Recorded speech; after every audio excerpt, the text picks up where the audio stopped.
जय Hind everyone, this is Parul और आज हम स्टार्ट कर रहे हैं अपनी सीरीज़ का थर्ड वीडियो, जो कि हम सिलेबस में डिस्कस कर चुके हैं कि फर्स्ट पॉइंट के according history and principle of physical education के अकॉर्डिंग दो वीडियो हमारे कंप्लीट हो चुके हैं। तो आज हमारा थर्ड वीडियो है जो कि है history of physical education in India and world. चलिए, आप हमें फॉलो कर सकते हैं इंस्टाग्राम पे, ठीक है। अगर आप कोई क्वेरीज हो तो आप कमेंट कर सकते हैं, ठीक है।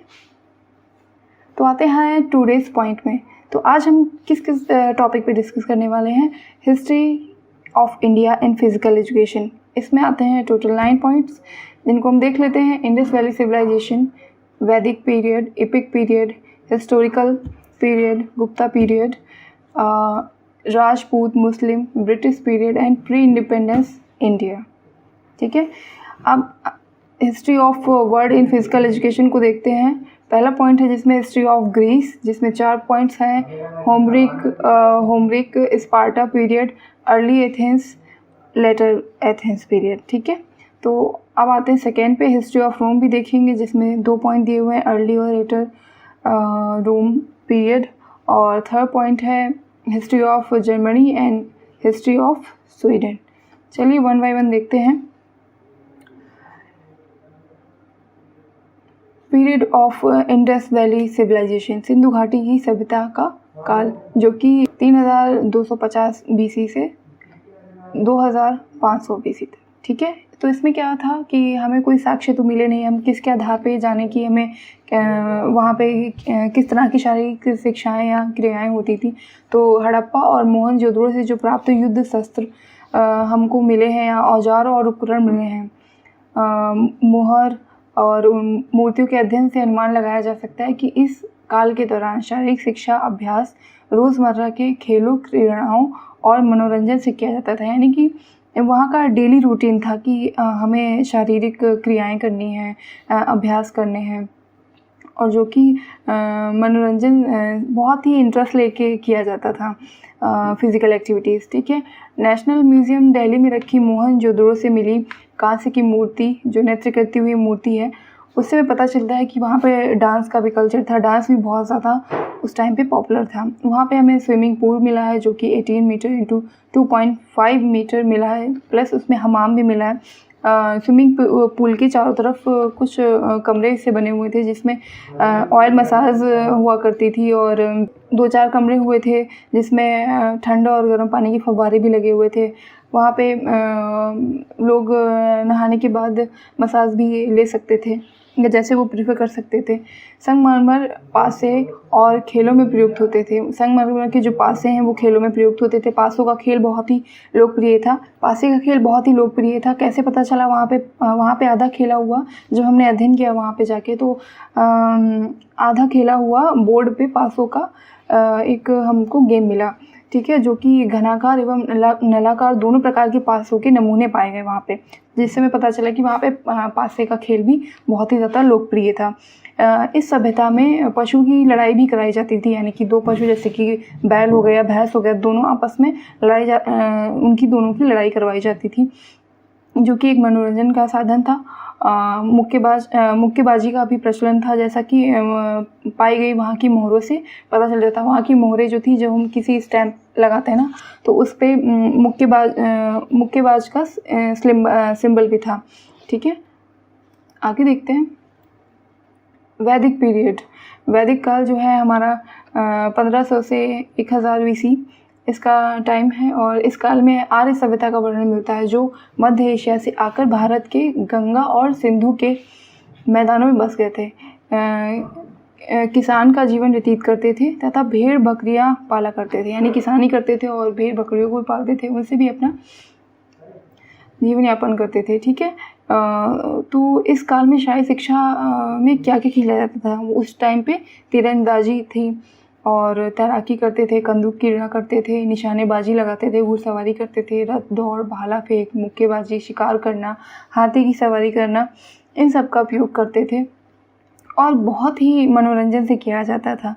ये हम लोगों के यहाँ आज की तरह नहीं है कि बस हमें फिटनेस के लिए बस 1 घंटा निकालना। उनके यहाँ रोज़ डेली मनोरंजन से किया जाते थे सारे जितने भी गेम्स, ठीक है।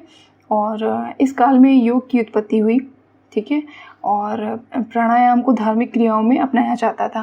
प्राणायाम में कुंभक, पूरक और रेचक क्रियाएं की जाती थीं। जैसे कि कुंभक का मतलब है श्वास को अंदर लेना है, ये हो गया कुंभक। पूरक को सांस को रोकना, यानी कि अंदर लेके सांस को रोकना। फिर रेचक, श्वास को बाहर छोड़ना, अपने मुंह से बाहर छोड़ना, इसको रेचक कहते थे, ठीक है।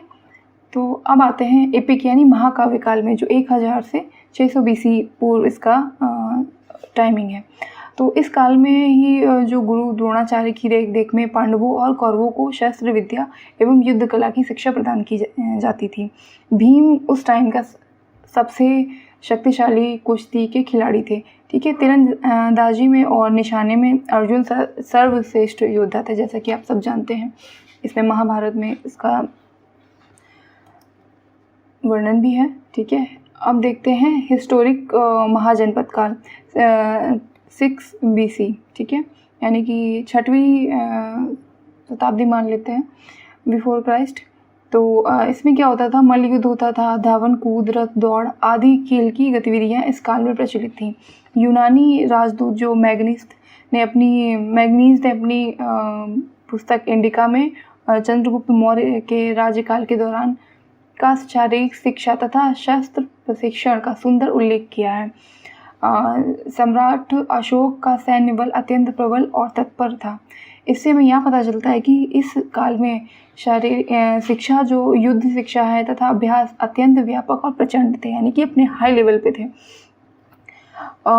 तो यूनान जिसे ओलंपिक का जन्मदाता माना जाता है, उससे प्राचीन काल में भारत के घनिष्ठ संबंध रहे हैं। ये हमारा हो गया हिस्टोरिक। अब आता है गुप्त पीरियड, जो कि 300 ईस्वी टू 550 ईस्वी, ठीक है। इसमें देखते हैं इसमें क्या है, प्राणायाम तथा सूर्य नमस्कार की क्रियाएं निरंतर करवाई जाती थी, यानी कि डेली उनको करना ही था। पैदल चलना अत्यंत गुणकारी माना जाता था। योग अभ्यास, घुड़सवारी, कुश्ती इस काल में बहुत प्रचलित थी, और इस काल में पतंजलि का योग दर्शन में आया, ठीक है। और इस काल में रामायण और महाभारत की लिपि यानी कि जो लैंग्वेज होती है वो मिली। अवधी में लिखा है, भोजपुरी में लिखा है, इसको बोलते हैं लिपि, ठीक है। राजपूत पीरियड देख लेते हैं, ये है 600 से 1200 ईस्वी। राजपूत के बच्चों को कटार तथा खड़ग के चलाने का अभ्यास दिया जाता था। तलवार से एक ही बार में किसी पशु का सिर धड़ से अलग कर देने का कौशल राजपूत बालकों को सिखाया जाता था। घुड़सवारी, भाला फेंक, तीरंदाजी, कुश्ती, आखेट, गदा युद्ध आदि इस काल के लोकप्रिय खेल थे। हमें याद रखना है कौन से काल में कौन सी बहुत ज़्यादा फेमस हमारा गेम था, जिससे रिलेटेड हमारा क्वेश्चन पूछा जाता है। अब आते हैं मुस्लिम पीरियड में, जो कि 1200 से 1750 ईस्वी तक रहा। और इसमें क्या था, धार्मिक, जब मुस्लिम एरा आया तो इससे पहले तो सारे योग और सारी चीज़ें हो रही थी। जब मुस्लिम धार्मिक धर्म आया तो उन्होंने धार्मिक भावनाओं के कारण हिंदू और मुसलमान में हमेशा काफ़ी दूरी ही रही, जिसके कारण दोनों एक दूसरे के पारंपरिक जीवन को अच्छी दृष्टि से नहीं देखते थे। इसी के कारण योग पर उन्होंने प्रतिबंध लगा दी। ऐसा हम नहीं कह रहे, बुक में लिखा हुआ, हर जगह लिखा हुआ। तो घुड़सवारी इस काल का सबसे काफ़ी लोकप्रिय थी। शिकार और आनंद के लिए इसका उपयोग किया जाता था। कुश्ती स्वस्थ रहने का एक सुंदर माध्यम था। इस काल में कुश्ती को राजकीय प्रोटेक्शन मिला हुआ था। अनेक पहलवानों तथा अखाड़ों का इस काल में नाम मिलता है। चौगान जो है था, पोलो जिसे बोलते हैं इंग्लिश में पोलो, इस काल का प्रचलित खेल था। अब ऐसे करके क्वेश्चन पूछ सकता है कि मुस्लिम काल में कौन सा सबसे ज़्यादा फेमस गेम था जिसको हम चौगान बोलते हैं, पोलो बोलते हैं। इस तरह से हमारे क्वेश्चन आ सकते हैं एग्ज़ाम में, तो हमें इम्पॉर्टेंट पॉइंट को हमेशा याद रखना चाहिए। उसको तो एक बार देखना ही चाहिए, क्योंकि वैसे भी ये बेसिक है। कुतुबुद्दीन ऐबक की भी मृत्यु चौगान खेलते समय हो गई है। ऐसे भी क्वेश्चन पूछ सकते हैं कि कौन सा मुस्लिम काल में ऐसा कौन सा इंसान था जिसकी मृत्यु चौगान खेलते समय हो गई थी, ठीक है। तो ऐसे करके हमें याद रखना है। इस काल में अच्छे मुक्केबाज ईरान से लाए जाते थे। बाबर एक अच्छा तैराक था, उस टाइम में बहुत अच्छा स्विमर था। वहाँ उस टाइम में कबूतर एज अ मैसेंजर यूज़ किया करते थे। कोई भी संदेश पहुँचाने के लिए कबूतर की बॉडी में संदेश को छोटा करके बांध के उसको उड़ा देते थे, ठीक है, संदेश पहुँच जाता था। तैराकी लोकप्रिय, बहुत ज़्यादा लोकप्रिय था उस टाइम पे। राज दरबारियों एवं जनमानस में पशु भिड़ंत करवाना उनका करवाया जाता था। शतरंज, चौपड़, पचीसी, कबड्डी, गुल्ली डंडा, गोताखोरी, जल क्रीड़ा, लपक डंडा आदि प्रचलित थे। ब्रिटिश पीरियड देखते हैं। ब्रिटिश काल 1750 ईस्वी से 1945 तक। 1870 में भारतीय शिक्षा आयोग ने शारीरिक शिक्षा को मान्यता दी गई। गैर संस्थाओं में शारीरिक शिक्षा के क्षेत्र में जिम्नेजियम, व्यायामशाला, अखाड़ा तथा क्रीड़ा मंडलों की स्थापना की गई। दंड बैठक, सूर्य नमस्कार, योग क्रियाएं, लोक नृत्य, मल्ल युद्ध, लाठी, कबड्डी, खो खो, अत्यापत्या लोकप्रिय हुआ। जैसे कि मुस्लिम काल में ये सब बंद हो गया था, योग क्रियाएं और ये सारी चीज़ें, तो ब्रिटिश काल में फिर से ये शुरू किया गया। इस काल में राजाओं ने अपने राज्य में पोलो, हॉकी, कुश्ती, क्रिकेट को प्रचलित किया हुआ था, ठीक है। 1888 में अंग्रेज द्वारा डूरंड नामक फुटबॉल प्रतियोगिता को शिमला में शुरू किया गया। 1909 में कैप्टन T.H. बर्कर द्वारा फर्स्ट स्काउट ट्रॉप बेंगलोर में स्थापित किया गया। आगे पॉइंट देख लेते हैं। प्री इंडिपेंडेंस इन इंडिया, स्वतंत्रता पूर्व भारत 1947, ठीक है। 1913 में वास्तविक रूप से भारतीय लड़कों के लिए स्काउट गाइड की गतिविधि शुरू की गई। इसका श्रेय मदन मोहन मालवीय को जाता है। हृदयनाथ कुंजरू, श्री राम वाजपेयी जी को जाता है, ठीक है। तो देख लेते हैं डिफरेंट ईयर में डिफरेंट चीज़ों की स्थापना की गई। जैसे कि 1914 में हनुमान व्यायाम प्रचारक मंडल अमरावती महाराष्ट्र में खोला गया। इसकी स्थापना अंबादास पंत और अनंत कृष्णराव वैद्य 2 भाइयों ने मिलकर की थी। इससे पहले इस संस्था का नाम हनुमान क्लब हुआ करता था। 1924 में इसी संस्था द्वारा 5 यानी कि हनुमान जो संस्था है, हनुमान HVPM जो संस्था है, इसमें 5 सप्ताह का प्रशिक्षण कोर्स पुरुषों और महिलाओं के लिए आरंभ किया गया था, जिसको पास करने पर व्यायाम विशारद का सर्टिफिकेट दिया जाता था। 1920 में YMCA मद्रास में खोला गया, जो कि यंग मैन क्रिश्चियन एसोसिएशन है। और 1927 में IOA का गठन सर दोराब जी टाटा द्वारा किया गया है। IOA यानी कि इंडियन ओलंपिक एसोसिएशन। 1931 में गवर्नमेंट फिज़िकल एजुकेशन कॉलेज जो है हैदराबाद में ओपन हुआ। 1932 में Christian college of Lucknow UP. ये एग्ज़ाम में पूछ भी लेते हैं कि जैसे कि क्रिश्चियन कॉलेज ऑफ लखनऊ ये कब एस्टैब्लिश्ड हुआ, ऑप्शन दे देगा और आपको अगर आंसर सही आता होगा तो आप टिक कर पाएंगे। तो जो इम्पोर्टेंस हैं पूछे गए हैं वो मैंने इसमें ऐड किए हैं, आप लोग याद कर सकते हैं। 1948 में भारतीय तिरंगा पहली बार लंदन में ओलंपिक में फहराया गया। 1948 में भारतीय पार्लियामेंट के एक्ट के अनुसार NCC को स्थापित किया गया। NCC नेशनल कैडेट कॉर्प्स, ठीक है। 1950 में CABPER को मौलाना अब्दुल कलाम आज़ाद ने स्टार्ट किया, यानी कि क्या था ये, central advisory board of physical education and recreation, ठीक है। 1956 से 1967 तक नेशनल फिटनेस कॉर्प्स की स्थापना हुई। आगे देख लेते हैं। 1953 में राजकुमारी अमृत कौर कोचिंग स्कूल खोला गया। 1954 में all India council of sports खोला गया, यानी कि स्थापना हुई। 1959 में कुंजरू कमेटी बनी। 1960 में कौल कपूर कमेटी बनी। कमेटी से भी बहुत क्वेश्चन आते हैं, आप 2 कमेटियाँ मैंने लिखी हैं, आप इसको भी याद कर सकते हैं। और 1961 में NIS की स्थापना हुई। 1974 में UGC की स्थापना हुई, ठीक है। 1984 में साई की स्थापना हुई, यानी कि स्पोर्ट्स अथॉरिटी ऑफ इंडिया। अब देख लेते हैं history of physical education in world, विश्व में शारीरिक शिक्षा का इतिहास। हिस्ट्री ऑफ ग्रीस या यूनान, इसमें आता है पहला पॉइंट होमरिक पीरियड। इसमें होमरिक पीरियड ग्रीस में लोगों का मुख्य पेशा क्या था, कृषि था, किसानी करते थे, पशुपालन करते थे, जिससे वो अपना जीवन यापन करते थे। होमर जो था, होमर के नाम पे ये होमर काल बना है, होमरिक काल। होमर था एक नेत्रहीन कवि था जिसने 2 महाकाव्य लिखे, जिसकी तुलना जो है अपने महाकाव्य से की जाती है। उसने इलियाड और ओडेसी लिखे, ठीक है, महाकाव्य लिखे। होमर ने अपनी कविता में तीरंदाजी, मल्ल युद्ध, रथ दौड़, भाला फेंक आदि शारीरिक क्रियाओं का वर्णन किया। शिक्षा का लक्ष्य उस टाइम पे होमरिक पीरियड में क्या था? मैन ऑफ एक्शन था और मैन ऑफ विजडम था, शिक्षा का मेन लक्ष्य। अब आते हैं नंबर पॉइंट हमारा 2 है, जिस पे जो है स्पार्टा पीरियड। स्पार्टा पीरियड में ये बहुत ही क्लासिकल एज थी और सैनिक प्रशिक्षण पर विशेष बल देकर सहायक शिक्षा का समाधान माना गया, ठीक है। स्पार्टा को यूरेटस रिवर के किनारे है स्पार्टा। एगॉग क्रमबद्ध एवं व्यवस्थित शिक्षा सिस्टम था, यानी कि जो शिक्षा प्रणाली थी वहाँ की वो एगॉग थी, एक क्रमबद्ध और व्यवस्थित। खेल के मैदान को प्लेटेनिस्टा कहा जाता था। वहाँ पे बच्चों की जो स्पार्टा में बच्चों का व युवाओं का जीवन के संबंध में जो विवरण है वो 0 से 7 वर्ष का बच्चा माता के संरक्षण में रहता था, 7 से 12 वर्ष का बच्चा वैदिक में अनुशासन में रहता था, 12 से 20 वर्ष का बच्चा कठोर सैनिक प्रशिक्षण में रहता था, 20 से 30 वर्ष का बच्चा अस्त्र शस्त्र सीखता था, 30 वर्ष के बाद उसको शादी करने की अनुमति थी और 60 वर्ष तक देश की सेवा करता था, ठीक है।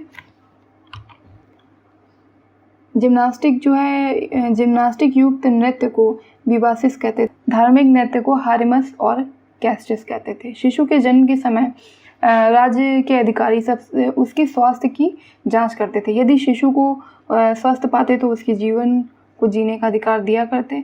अगर वो स्वस्थ नहीं है या कमज़ोर है, यदि वह अपंग या दुर्बल है तो उसको टाइगेस्टस पर्वत से फेंक देते थे। सहायक शिक्षा का लक्ष्य एक अच्छी फौज तैयार करना था, इसलिए वो अपनी फिज़िकल एजुकेशन को ज़्यादा महत्व देते थे, क्योंकि उनको एक अच्छी फौज तैयार करनी थी। कुश्ती बहुत ज़्यादा प्रचलित थी। 20 वर्ष की स्त्रियां खुलेआम शारीरिक क्रियाओं का प्रदर्शन किया करती थीं। अर्ली एथेंस देख लेते हैं। अर्ली एथेंस में क्या, एथेंस को पहले आर्क्टिकी के नाम से जाना जाता था। नृत्य की तैयारी करने के लिए एक विशेष प्रकार का जिम्नास्टिक अभ्यास कराया जाता था, जिसे गैस्टिकुलेशन कहा जाता था। व्यायामशाला को पहले स्टेरा कहा जाता था, जिसमें कुश्ती, मुक्केबाजी, जिम्नास्टिक की ट्रेनिंग दी जाती थी।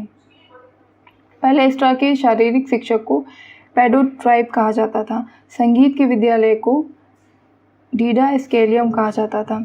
ये सारे क्वेश्चन जो हैं पूछ सकते हैं कि जैसे कि पेडा ट्राइब किसे कहते थे, इस तरह से क्वेश्चन पूछ सकता है। तो बहुत ही पूछे गए क्वेश्चंस मैंने इसमें ऐड किए हैं, आप लोग ज़रूर इस पर गौर फरमाएं। तो कुश्ती और मुक्केबाजी के मिश्रित खेल को पेनक्रेशन कहते थे। गेंद का प्रयोग कर शारीरिक शिक्षा देने वाले टीचर को स्पैरेटिस कहते थे।